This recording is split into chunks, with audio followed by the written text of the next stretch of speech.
PTSD adalah gangguan stres pasca trauma yang bisa melumpuhkan seseorang. Namun, banyak yang belum paham bahayanya dan sengsaranya, sehingga mereka bisa dengan mudah bilang, udahlah, itu kan udah lewat, jangan diingat-ingat, move on dong. Sayangnya, PTSD nggak melepasmu semudah itu. Kalau kamu pernah berjalan di gang yang gelap dan sepi sendirian, pasti tingkat kewaspadaanmu akan naik. Tapi bayangkan, ada orang-orang yang harus hidup dengan tingkat kewaspadaan itu selama bertahun-tahun secara terus-menerus.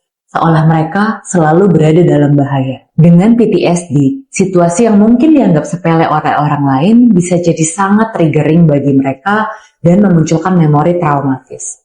So, sebelum kita mengecilkan trauma orang lain, yuk kita ingat bahwa mereka mungkin saja lagi menahan rasa sakit yang tidak kita lihat. Beberapa luka itu mungkin bertahan hanya sebentar, tapi ada loh jenis luka yang bisa bertahan lama sekali, bahkan jauh bertahun-tahun sejak luka itu terjadi.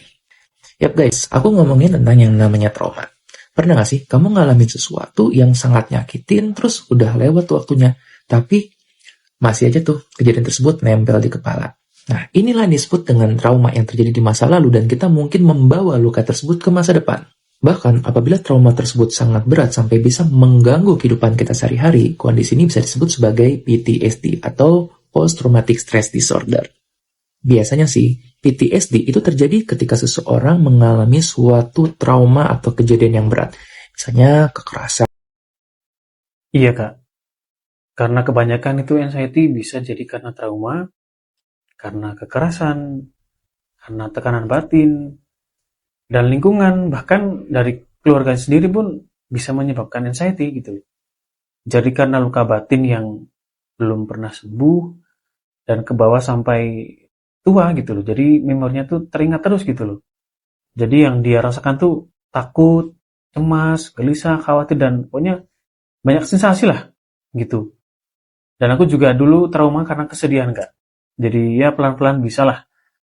Yang penting kita belajar berdamai, ikhlas, dan belajar memaafkan masa lalu, dan belajar memaafkan diri sendiri.